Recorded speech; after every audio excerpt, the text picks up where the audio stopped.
जिंदाबाद अपने में सो जिंदाबाद जिंदाबाद जिंदाबाद community. So both Christians and Muslims are fighting together against the Israeli occupation. That's how the second intifada started.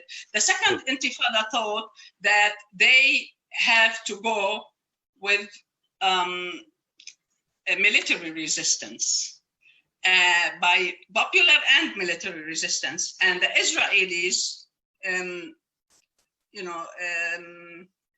attacked the leadership of that intifada.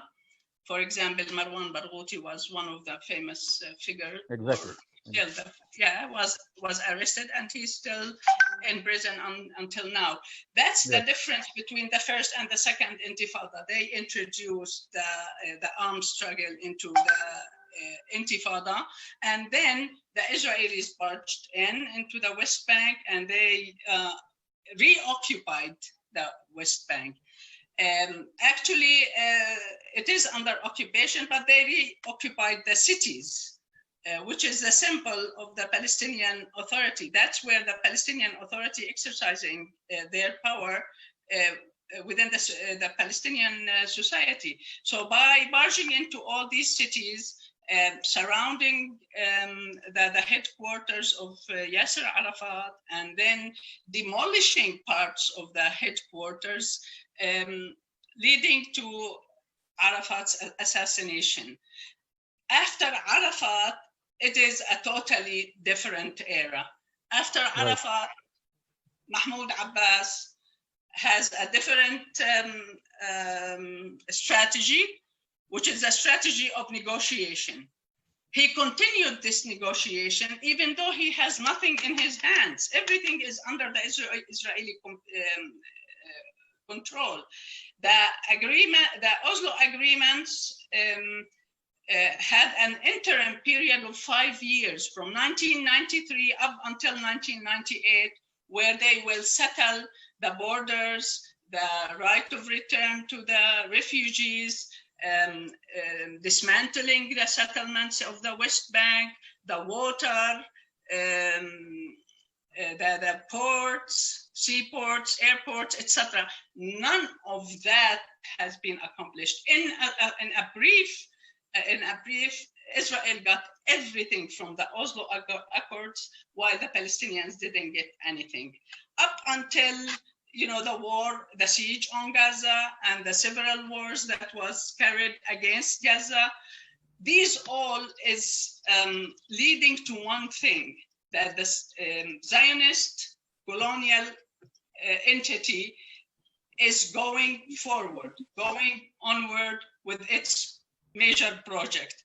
Palestine is only one part of this project. As I said from the beginning, the greater picture is to have greater Israel, from the Brook of Egypt to the Euphrates. Right. Lena, I think you should come in. Lena is from Gaza. She's studied the entire question of the annexation. So please explain the current issue of the annexation, and how are the Palestinians dealing with it? Yeah, actually, Fayrouz, I tried to send you, but I'm actually not from Gaza. I'm actually from Jaffa, and I currently live in Amman, Jordan. So I'm a third-generation Palestinian refugee, and I think it's important to include, Palestinians living in the diaspora. There's 6 million Palestinians outside of Palestine, and I think, they should be a part of the conversation, because the right of return is a really big part of our struggle. Exactly. So when Ben Gurion mentioned that the young will forget, that the old will die and the young will forget, he was mistaken, because there's so many youth who are so connected to Palestine, even though they've never entered it. Because of my activism and my artwork against Israel, I'm actually not allowed to enter Palestine. So I've never actually been there. But I'm very passionate about this cause, and I'm very passionate about the struggle. So I've kind of prepared a visual presentation. I don't know if that's okay to share, or if you'd like me just to discuss and kind of have a more. if you can show the posters or something, great. We are all learning. So you can do that right here. Okay, so I'm just going to share my screen. Yeah. But I think the host needs to give me permission to share the screen. Sujat? Sujat? Okay, I think it works now. Okay. Yeah.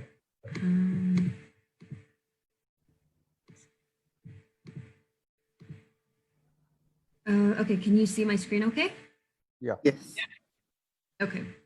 So the first thing that I wanted to say is when we're talking about the annexation, I think it's important to kind of have it in a narrative of that it's not just this one-time thing. It's a part of an imperialistic and colonialist system that has affected, all the world. So I think white supremacy has affected India at some point. It affects Palestine. It affects Black Americans.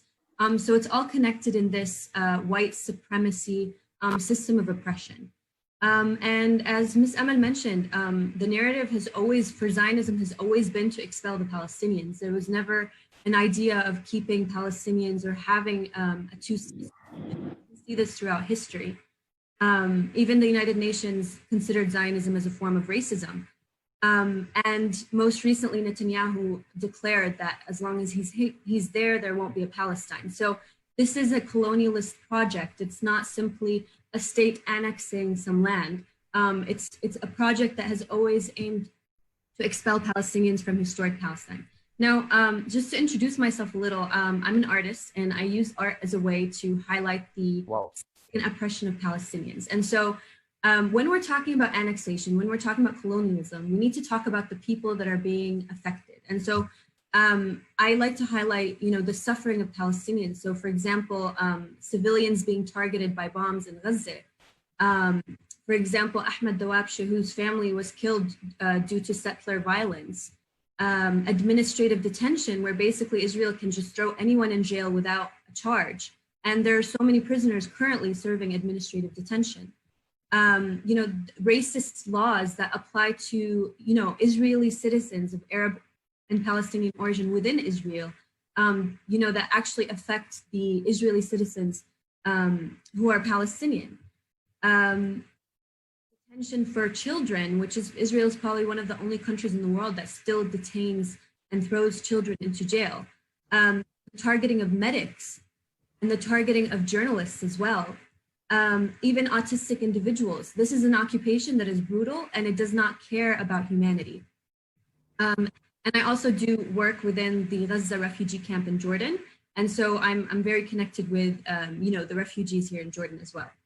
So I wanted to talk a little bit about the history of annexation, that it's not, a lot of people are thinking that this is something new, but this has actually been happening even before 1948. So, the annexation of East Jerusalem in 1967, the Syrian Golan Heights in 1981, and most recently, the annexation plan, which aims to add 30% of the West Bank into the state of Israel. There have been 130 formal settlements and 100 informal settlements since 1967. So imagine the great number of illegal settlements that are currently on Palestinian land.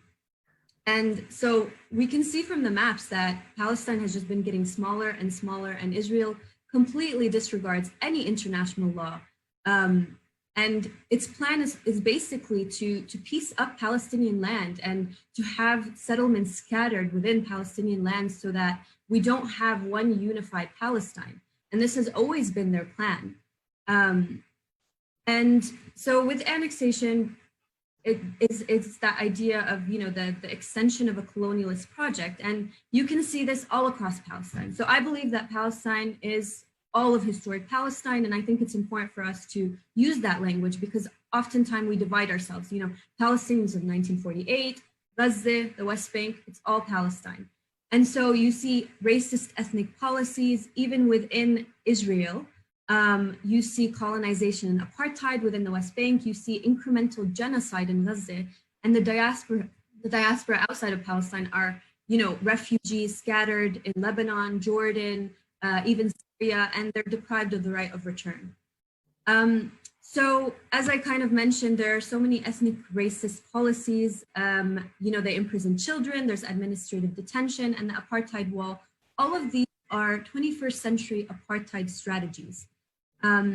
Now, when we talk about occupation versus colonization, I prefer using the word colonization, simply because occupation is something that the Israeli left uses as a way to say that before 1967, there was never any occupation.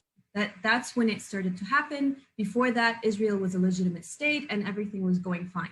But when we say the word colonization, we're saying that it was actually a project that began in the late 1800s and was, this European Zionist project that has been causing the suffering of Palestinians for before even 1948.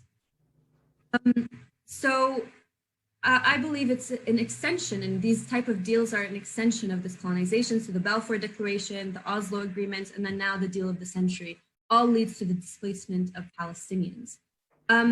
And just to kind of talk about the deal of the century just a little bit, I actually went through the deal of the century, and it's actually a joke. Like, the terms that are placed within the peace deal of the century are ridiculous, in that it's an extension and a continuation of the colonization. It's not granting Palestinians a free, autonomous Palestine. It actually, retains control, not only military control, but also control on education, control on resources, control on tourism, basically making Palestine a business venture for Israel to kind of profit off. So it's a ridiculous deal, and it shouldn't even be legitimized or spoken of in a serious matter. So now to talk more about the annexation. So the annexation plans to, take parts of the Jordan Valley and the northern Dead Sea region and annex it into the state of Israel. And this area holds 65,000 Palestinians and 11,000 illegal settlers. And what an annexation means is that they're going to confiscate land that is property of Palestinians. And this is a very agricultural area. So their whole livelihood is the land. They're going to demolish homes. We're going to see more settler violence, loss of agricultural land and work, because as we said, the Jordan Valley meets 60% of agricultural requirements within the Palestinian area. There's going to be no connection between Jordan and Palestine. So all of the borders between Jordan and Palestine will be controlled by Israel. And 1967 Palestine will be completely surrounded by settlements. All of them are going to be surrounded by settlements. And this is a huge security risk. And in terms of the citizens living there and what's going to happen to them. So Palestinians who are living on the annexed areas are not going to be granted Israeli citizenship. They're not going to have freedom of movement. They're not going to be allowed to expand or build, and they're going to be taxed as well. For Jewish settlers living in that area, they're going to be granted Israeli citizenship. They're going to be granted freedom of movement in all of Israel, and they will have the ability to expand their settlements as they've been doing. So this is kind of what I wanted to present to this conversation. And I'm so glad that we're talking about this in a way where it kind of really it kind of investigates the roots of, this colonialist project, and really this isn't an isolated incident. And the freedom of Palestinians is connected to the freedom of all oppressed people all around the world. And I'm so glad that, Indian activists are so passionate about having this conversation. And thank you so much for including me. Great, that was great.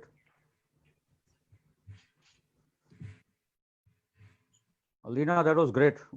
Thanks both Amal and Lina. I'd like to open up the discussion to our friends from India. And Dr. Suresh Khairnar is welcome to come in, who is the president of our forum. Sujat Ali has done some great work. Chirag is here. My friend Kishore Jagtap. So Dr. Suresh Khairnar, would you like to say something? And Khalid Bhai as well. Suresh Bhai, where is he? Suresh भाई आपका आवाज नहीं आ रहा है। किशोर आपका भी आवाज नहीं आ रहा है। अभी आ रहा है? अभी आ रहा है? हाँ सुरेश भाई भी आ रहा है, बोलिए आप। हाँ, हमारी ये दोनों मित्रों का जो प्रेजेंटेशन अभी रहा है, सुरेश भाई थोड़ा इंग्लिश में बोलेंगे तो अच्छा रहेगा।